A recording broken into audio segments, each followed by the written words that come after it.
love me. Tell me pretty lies, look me in the face. Tell me that you love me, even if it's fake. Hello everyone, welcome back to my channel commerce with Anjali Talwar. आज हम अपने business studies जो हमारी revision चल रही है +2 की, उसका नेक्स्ट चैप्टर करेंगे। 8th चैप्टर जो भी है कंट्रोलिंग। हमने 5 में से 4 फंक्शंस कंप्लीट कर लिए हैं, प्लानिंग, ऑर्गेनाइजिंग, स्टाफिंग, डायरेक्टिंग। आज जो हम करने वाले हैं वो है लास्ट, लेकिन लास्ट नहीं कहते इसको बिगनिंग भी कहते हैं, ठीक है, मैनेजमेंट की। वो कैसे आगे बताती हूँ। कंट्रोलिंग होता क्या है, देखो पहले ना यहाँ पे एक चीज़ समझा देती हूँ, उससे आपको पूरा चैप्टर ही ये क्लियर हो जाएगा। क्या कंट्रोलिंग में सबसे पहले ना हम स्टैंडर्ड डिसाइड करेंगे। क्या डिसाइड करेंगे? स्टैंडर्ड्स। फॉर एग्जाम्पल, हमने अपनी ऑर्गेनाइजेशन में स्टैंडर्ड बनाया कि हर पर्सन 100 यूनिट पर डे बनाएगा। क्या स्टैंडर्ड है कि 100 यूनिट बनानी ही बनानी है। 100 यूनिट बनाने के बाद हम उसका एक्चुअल वर्क चेक करेंगे, सबका एक्चुअल वर्क चेक करेंगे। एक्चुअल वर्क में हो सकता है उसने 90 यूनिट्स बनाए हों, हो सकता है उसने 100 ही यूनिट बनाया हो सकता है उसने 110 यूनिट भी बना लिया हो, ठीक है, कोई भी सिचुएशन हो सकती है। जब हमने स्टैंडर्ड बनाया तो हमने बताया कि ये आपको बनाना है। एक्चुअल परफॉर्मेंस चेक की, कितने बनाए एक्चुअल में चेक किया। इनको करेंगे कंपेरिजन। क्या करेंगे? कंपेयर करेंगे ना, ऑब्वियस सी बात है। तो कंपेयर करके हमें पता लग रहा है कि इस केस में -10, 10 कम बने हैं यूनिट, इसमें कोई डेविएशन नहीं है, और इसमें +10 डेविएशन है। ये बात समझ आई? फिर हम देखते हैं क्या ये जो डेविएशन आई ये टॉलरेंस लिमिट के अंदर है। टॉलरेंस लिमिट, हम एक लिमिट रखते हैं कि अगर फॉर एग्जांपल 95 तक भी बन जाते हैं तो भी कोई दिक्कत नहीं, लेकिन ये तो 95 से भी कम है 90 वाले। तो हम इसके लिए क्या करेंगे? इसको एनालाइज करेंगे कि ये क्यों आए, ये 10 कम क्यों बने, ये 10 ज़्यादा क्यों बने, राइट। और लास्ट में एक करेक्टिव एक्शन लेंगे, टाइम पे एक्शन लेना, ताकि ये 100 के 100 बनने शुरू हो जाए, ठीक है। हो सकता है स्टैंडर्ड कम डिसाइड कर दिया तो स्टैंडर्ड और बढ़ाना पड़ेगा, अगर 110 बन सकते हैं तो, राइट। तो ये चीज़ें पूरे कंट्रोलिंग प्रोसेस में हमने क्या करना है? स्टैंडर्ड डिसाइड करने हैं, उसके बाद एक्चुअल काम को एक्चुअल काम को जो है चेक करना है, उसके बाद उन दोनों को कंपेयर करना है, कंपेयर करके देखना है एक्चुअल डेविएशंस कितने आएंगे। ये बात समझ आई? इजी। तो कंट्रोलिंग एक प्रोसेस है। कंट्रोलिंग है क्या है? कंट्रोलिंग एक प्रोसेस है। देखो यहाँ पे आएगा, controlling is one of the important function of a manager. अपने प्लान रिजल्ट को सबॉर्डिनेट से निकलवाने के लिए एक मैनेजर को इफेक्टिव कंट्रोल सिस्टम अपने सबॉर्डिनेट पर रखना पड़ता है। कंट्रोलिंग का मतलब क्या है कि एक्टिविटीज़ को, अपने प्लान्स को, अपने ऑब्जेक्टिव को फुलफिल हुए कि नहीं हुए, ये चेक करना कंट्रोलिंग है। लास्ट में प्लानिंग में ऑब्जेक्टिव डिसाइड किए, वो फुलफिल हुए कि नहीं हुए, ये कौन चेक करेगा? Controlling. Controlling also ensures that an organization, controlling means ensuring that activities in the organization are performed as per the plans. Controlling also ensures that an organization resources are being used effectively and efficiently for the achievement of the goals. ये बात समझ आई? हर level है all pervasive, manager सारे level के ध्यान में रखेंगे कि उनके मिडल वाला, लोअर लेवल सारे क्या है, अच्छे से काम कर रहे हैं कि नहीं। तो कंट्रोल करना क्या है? कंट्रोलिंग है। तो इसकी इंपॉर्टेंस क्या है? कंट्रोलिंग क्यों ज़रूरी है? देखो, सबसे पहले ऑर्गेनाइजेशन के गोल तभी अचीव होंगे अगर हम टाइम पे कंट्रोल करेंगे। वो ये तो देखते हैं ना कि स्टैंडर्ड फुलफिल हो रहे हैं कि नहीं हो रहे, फुलफिल नहीं हो रही तो टाइम पे एक्शन लेना। स्टैंडर्ड की एक्यूरेसी, वही आ गया ना कि अगर 100 में से लोग 110 यूनिट बना रहे हैं तो इसका मतलब तो ये है कि हमारा स्टैंडर्ड ही गलत है। या फिर फॉर एग्जांपल एक मशीन से मैक्सिमम 90 ही यूनिट्स जो है प्रोड्यूस होते हैं और हमने 100 स्टैंडर्ड रख दिया, तो स्टैंडर्ड ही गलत है। तो स्टैंडर्ड टाइम पे चेक करना कि वो ठीक है कि नहीं है। उसके बाद रिसोर्सेज का बेस्ट यूटिलाइजेशन हो रहा है कि नहीं हो रहा, वो चीज़ भी हम कंट्रोलिंग में चेक करते हैं। एम्प्लॉय की मोटिवेशन को इम्प्रूव करना, ठीक है, कंट्रोलिंग सिस्टम से हमें पता लगेगा एडवांस में ही कि वो काम पूरा कर पाएंगे कि नहीं कर पाएंगे तो उनको टाइम टू टाइम मोटिवेट करना, गाइड करना, है ना, वो चीज़ें आ जाएंगी। डिसिप्लिन में काम करना, ऑर्डर में रहना, ठीक है, facilitating coordination in action, coordination बिठा के रखना। तो ये सब किसमें आ जाएगा? कंट्रोलिंग पे, क्योंकि हम टाइम पे एक्शन ले रहे हैं, ठीक है। लेकिन लिमिटेशन क्या है कंट्रोलिंग की? कहता है क्वांटिटेटिव स्टैंडर्ड सेट करने में ही डिफिकल्टी होती है। कई बार हम अपना स्टैंडर्ड ही सही से सेट नहीं कर पाते, जिसके कारण कि पूरा कंट्रोलिंग सिस्टम मतलब ठीक नहीं चल पाता, ठीक है। एक्सटर्नल फैक्टर्स पे कंट्रोल नहीं है। फॉर एग्जांपल कोई टेक्नोलॉजिकल चेंज आ गया, कंपटीशन आ गया, तो हम उसको कंट्रोल नहीं कर सकते। हम इंटरनल फैक्टर्स को ही कंट्रोल कर सकते हैं। कई बार एम्प्लॉयज़ भी जो है कंट्रोलिंग सिस्टम को जो है रेजिस्ट करते हैं चेंजेस आने में, ठीक है, वो चीज़ आ जाएंगे। और कॉस्टली है कंट्रोलिंग सबसे पहले, क्योंकि आजकल जो कंट्रोल होता है ना, वो नॉर्मली जो मैंने आपको बताया पूरा प्रोसेस, वो तो ठीक है, बहुत सारी टेक्निक्स आ गई, लाइक ब्रेक इवन एनालिसिस है, मार्जिनल कॉस्टिंग उसी का पार्ट हो जाता है, ठीक है, बजटरी कंट्रोल भी होता है, उसके बाद रिस्पॉन्सिबिलिटी अकाउंटिंग। तो ये सारी different types of controlling techniques हैं जो मैनेजर आजकल यूज़ कर रहे हैं।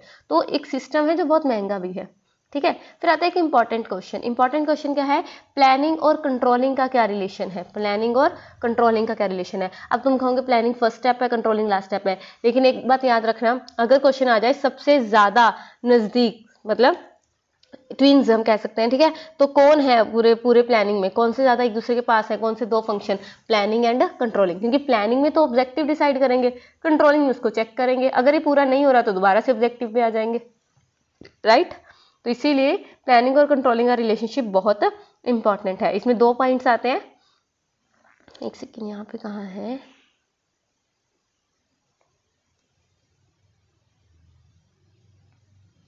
ये तो होगी इसकी similarities. Planning based on facts makes controlling easier and effective, and controlling से फ्यूचर इंफॉर्मेशन, मतलब हम देखते हैं इंप्रूव होता है future planning by providing information. यार इसमें एक और 2 पॉइंट थे, वेट फॉर अ व्हाइल, मैं आपको भी देखती हूँ। हाँ ये रहा, देखो प्लानिंग के बिना कंट्रोलिंग कुछ नहीं है। देखो planning is clearly prerequisites for controlling, controlling के लिए स्टैंडर्ड चाहिए जो प्लान में बनेंगे, और अगर कंट्रोलिंग नहीं होगी तो प्लानिंग का कोई फायदा नहीं है। ऑब्वियस सी बात है, प्लानिंग स्टैंडर्ड बना के रख दिया, एक्चुअल काम ही चेक नहीं किया तो उसका भी कोई फायदा नहीं है। दूसरी बात, प्लानिंग एक फॉरवर्ड लुकिंग अहेड फंक्शन है, कंट्रोलिंग लुकिंग बैकवर्ड, कंट्रोलिंग पीछे देखता है जो होके आया, तो ये चीजें आएंगी इसमें, ठीक है, मेन यही है दोनों। उसके बाद कंट्रोलिंग प्रोसेस, ये वही आ गया सेम जो मैंने अभी आपको कराया। सबसे पहले स्टैंडर्ड सेट किया 100 यूनिट, एक्चुअल परफॉर्मेंस को मेजर किया, 90 बन रहे हैं, 100 बन रहे हैं, 110 बन रहे हैं, उन दोनों को कंपेयर किया ताकि हमें डेविएशंस पता लग सके, डेविएशंस को एनालाइज किया और करेक्टिव एक्शन लिया टाइम पे। तो यही पूरा क्या है, प्रोसेस है किसका, कंट्रोलिंग का। तो सबसे पहले setting performance standard, first step in the controlling process is setting a performance standard. Standard वो क्राइटेरिया होती है जिससे हम एक्चुअल वर्क परफॉर्मेंस को मेजर करते हैं, कंपेयर करते हैं, ठीक है। तो बेंचमार्क्स होते हैं, ये क्वांटिटेटिव भी हो सकते हैं और क्वालिटेटिव भी हो सकते हैं। फॉर एग्जांपल हम ये देख सकते हैं कि कॉस्ट कितनी लगेगी, यूनिट्स कितनी बनेंगी, रिवेन्यू कितना अर्न करेंगे, प्रोडक्ट वाइज ये चीज़ें, कितना टाइम स्पेंड होना चाहिए, तो ये चीज़ें आ जाएंगी, ठीक है। और कई बार स्टैंडर्ड क्वालिटेटिव टर्म में भी होते हैं, लाइक गुडविल बढ़ानी है, मोटिवेशन लेवल इंप्लॉइज का करना है, तो ये सब क्वालिटेटिव भी आ जाएगा। क्वांटिटिव और क्वालिटेटिव दोनों तरह के क्या हो सकते हैं, हमारे ऑब्जेक्टिव्स हो सकते हैं, ठीक है। तो ये ध्यान में रखना है। उसके बाद एक्चुअल परफॉर्मेंस को मेजर करना है, ये तो ईजी है। जो एक्चुअल परफॉर्मेंस कहता है, वंस परफॉर्मेंस स्टैंडर्ड सेट कर दे तो नेक्स्ट स्टेप ये है कि हमें मेजरमेंट करना है एक्चुअल परफॉर्मेंस का। परफॉर्मेंस मेजर करेंगे ऑब्जेक्टिव के अकॉर्डिंग एंड रिलायबल मैनर में। बहुत सारी टेक्निक्स हैं कि हम कैसे मतलब एक्चुअल परफॉर्मेंस को मेजर करें, सैम्पल चेकिंग, परफॉर्मेंस रिपोर्ट, ठीक है। जितना तक हो सकता है परफॉर्मेंस जो है सेम यूनिट में मेजर करो जिसमें हमने स्टैंडर्ड रखे हैं, तो इसीलिए ईजी हो जाएगा ये, ठीक है। वो चीज़ आ गई कि हमने क्या किया, एक्चुअल परफॉर्मेंस को मेजर किया, ईजी।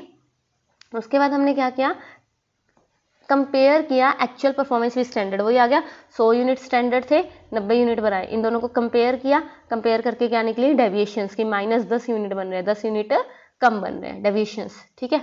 और डेविएशंस के बाद एक सेकंड रुको, पहले ये आ जाओ यहाँ पे, देखो ये है रिलेटेड टू स्टैंडर्ड है। ये स्टैंडर्ड फंक्शनल एरियाज में कैसे कैसे यूज हो सकते हैं। फॉर एग्जांपल प्रोडक्शन में क्वांटिटेटिव स्टैंडर्ड्स, क्वालिटेटिव, कॉस्ट हम यूज कर सकते हैं, इंडिविजुअल जॉब क्या रहेगी, परफॉर्मेंस क्या रहेगी।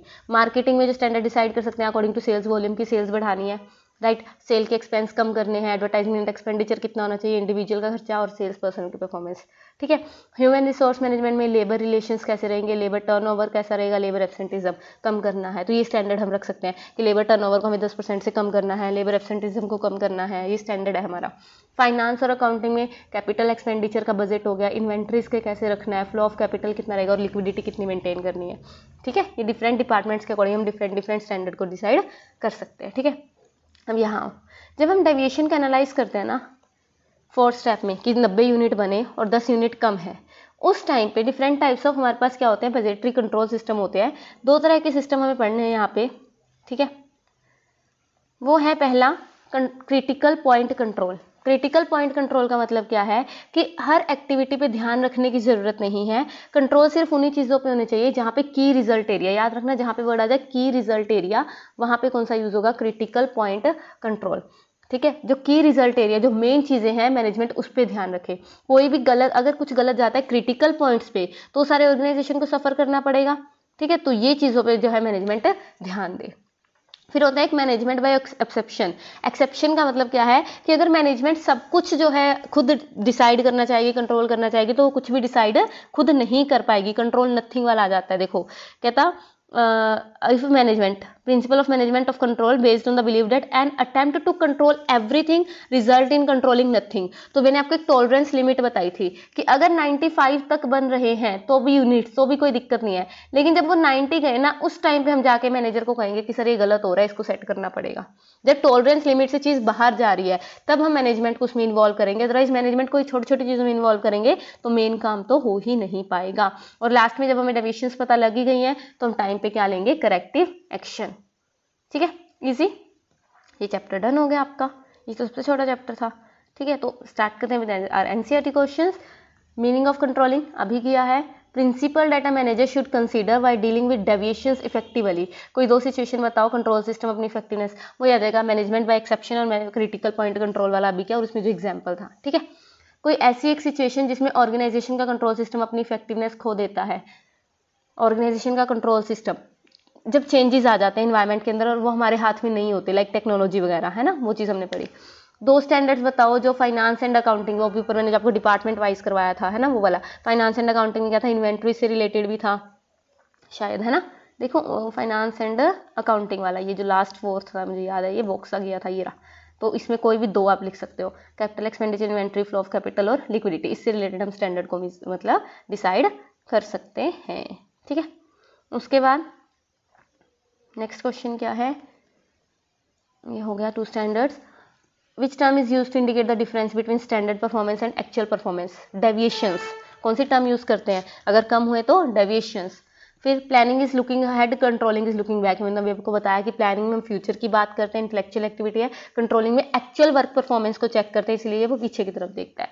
N effort to control everything may be end up controlling nothing, ये अभी पढ़ाया आपको, मैनेजमेंट बाय एक्सेप्शन, वो वाला पॉइंट। ठीक है, इसको एक्सप्लेन करना है।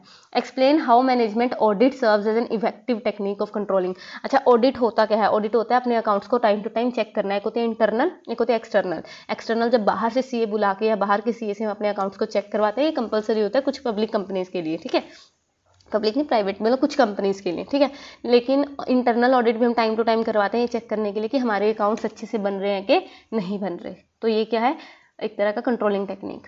ठीक है, Mr. Arfaz had been heading the production department of Rightwell Products Limited, firm manufacturing stationery items. ठीक है, firm secured an export order that had to be completed on a priority basis and production target जो है defined for all employees.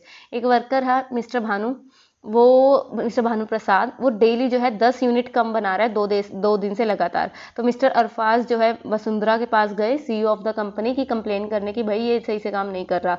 तो कौन सा principal है ये, उसने टॉलरेंस लिमिट के बाहर काम कर दिया, तो उस टाइम पे उसने उसकी कंप्लेन की। तो ये है मैनेजमेंट बाय एक्सेप्शन। मैनेजमेंट को तभी इन्वॉल्व करो अगर आपके हाथ से चीज़ बाहर जा रही है, तो वही है ना, सेम। ठीक है, उसके बाद various steps involve in the process of controlling, ये भी करके आए।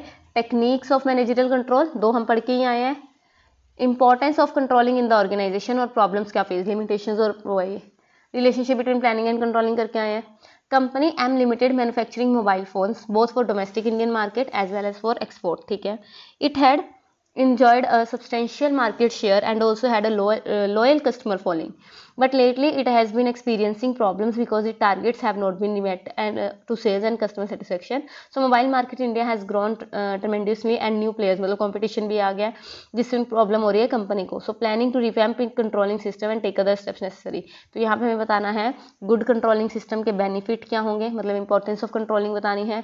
कंपनी कैसे अपने प्लानिंग को कंट्रोलिंग के साथ रिलेट करती है, वो प्लानिंग एंड कंट्रोलिंग का रिलेशनशिप बताना है और कंट्रोलिंग प्रोसेस बताना है. इसमें कुछ खास था नहीं वैसे. आई थिंक लास्ट क्वेश्चन है आज का. Mister Shantanu chief manager of a reputed company that manufactures garments. ठीक है, उसने प्रोडक्शन मैनेजर को बताया और उसको इंस्ट्रक्ट किया कि कांस्टेंट और कंटिन्यूस चेक करना है सारी एक्टिविटीज़ पे अपने डिपार्टमेंट से रिलेटेड, सो डैट सारा सब कुछ प्लान के अकॉर्डिंग हो पाए. उसने ये भी कहा कि एक ट्रैक रखो अपने सारे एम्प्लॉयज़ की परफॉर्मेंस का ऑर्गेनाइजेशन में ताकि टारगेट्स अच्छे से अचीव हो पाए. तो 2 फीचर बताओ कंट्रोलिंग के जो अब सिचुएशन में. पहले तो goal oriented, continuous process and all pervasive, सब कुछ आ गया. Explain any 4 points of importance of controlling. Easy था ये भी, इंपॉर्टेंस ही बतानी है. सो ये था आपका कंट्रोलिंग चैप्टर. आपके पार्ट ए जो है बिजनेस स्टडीज़ का डन है. हम मिलते हैं नेक्स्ट क्लास में पार्ट बी के साथ. Thank you so much. Tell me pretty lies, look me in the face, tell me that you love me, even if it's fake.